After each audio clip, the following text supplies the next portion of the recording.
news, this time from Syria.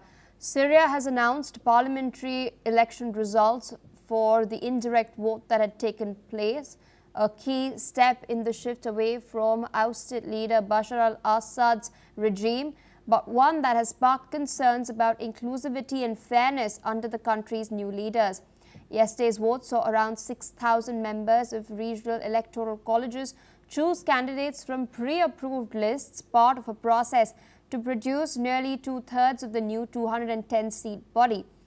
Syrian interim President Ahmed al-Shara will later select the remaining one-third. Now, in the days preceding the vote, analysts and some Syrians had voiced concerns that it was too centrally managed and that suspending elections in areas outside government control meant not all communities were being fairly represented.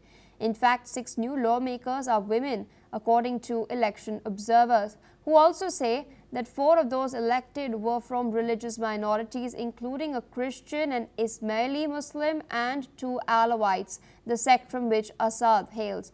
Now, another 6 are from ethnic minorities, 3 Turkmen, 3 Kurds, and 1 of whom is a woman. Now, the authorities say they resorted to an indirect system rather than universal suffrage due to a lack of reliable population data following the civil war, which killed hundreds of thousands of Syrians and displaced millions.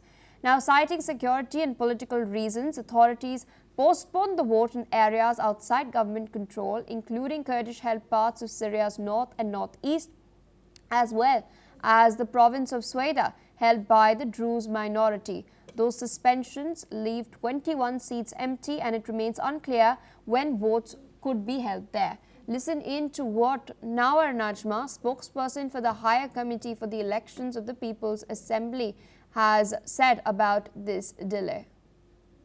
يعني الوقت المتوقع لإجراء الانتخابات في محافظات الرقة والحسكة هو ذاته الوقت المتوقع لتنفيذ اتفاق 10 آذار، وبالتالي نحن باعتبار ليس لدينا وقت متوقع حتى الآن بسبب تعطيل تنفيذ اتفاق 10 آذار، وبالتالي نحن لا نستطيع أن نحدد جداول زمنية للرقة والحسكة، وأعتقد أن مسألة السويداء أيضا ترتبط بهذه الأمور، إلا أن يعني المنحى إيجابي ونحن جادين بأن يكون هناك انتخابات تكميلية لاستكمال كل أعضاء مجلس الشعب على كل. Still with us on the broadcast is Mr. Matt Easway, a geopolitical expert.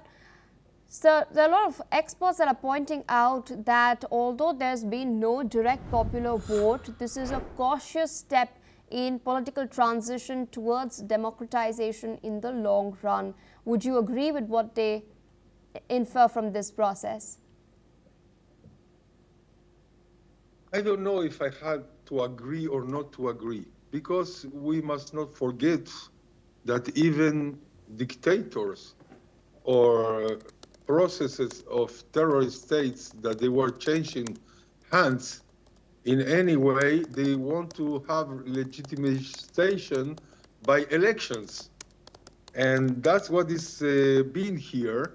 I mean, you have a central government that is not really established, is not really, is fragile, is not hard, is not governing in all the previous borders that Syria had until 2011, and they also have been fighting between themselves and the minorities, that they are not such little minorities. We are talking about the Druze, the Kurds, the Christians, the Alawites, to mention the 4 biggest ones.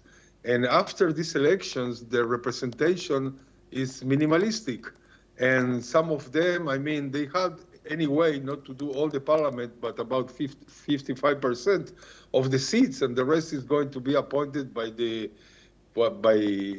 al-Julani, by the president.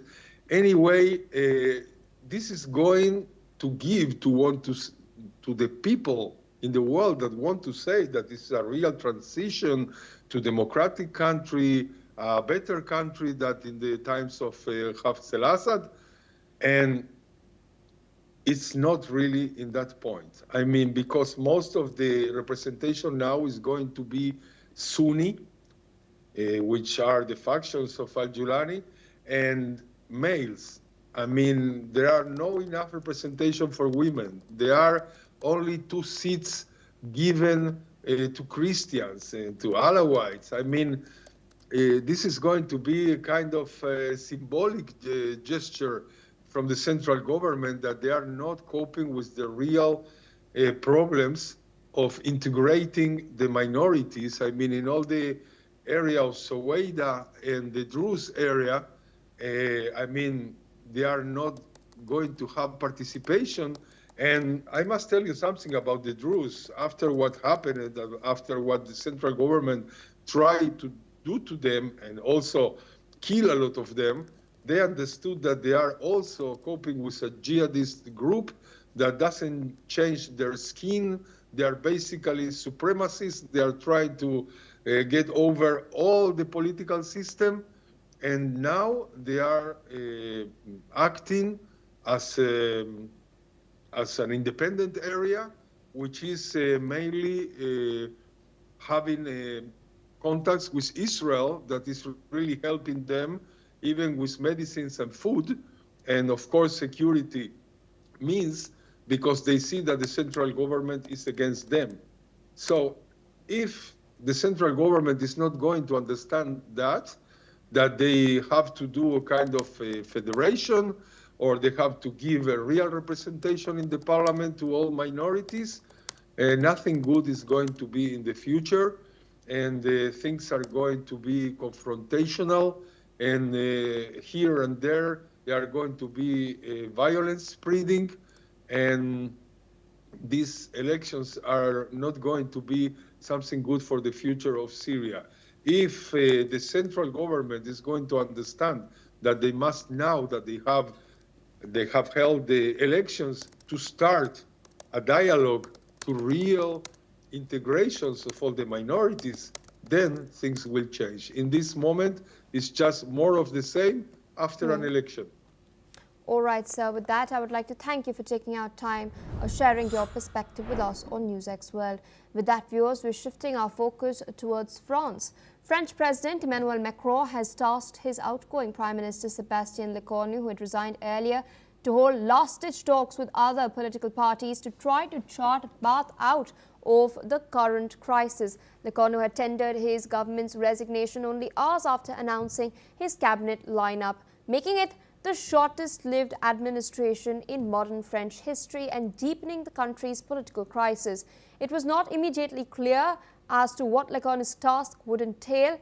France's constitution allows Macron to reappoint Lecornu as Prime Minister. Macron has given him 48 hours to tell him that he will be holding meetings with political parties. Meanwhile, Gabriel Attal, former Prime Minister of France, has reacted to the situation. Listen into what he had to say. On vit des heures graves. Comme beaucoup de Français, je ne comprends plus les décisions du président de la République.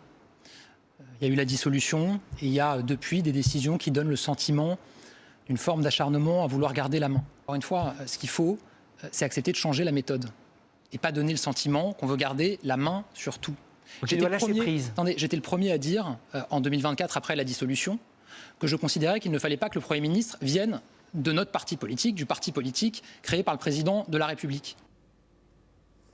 Shifting focus to more developments we're tracking, one hiker was reportedly killed and lost their lives, even as 100 others remain stranded on the planet's highest mountain, Mount Everest. After massive snowfall on the slopes of Everest, over 200 tourists and hikers were caught stranded above the 5,000-meter mark on the peak. Images published by the Tibet Fire Department show rescuers evacuating hikers after sudden heavy snowfall on the Tibetan Plateau and near Mount Everest on the Chinese side.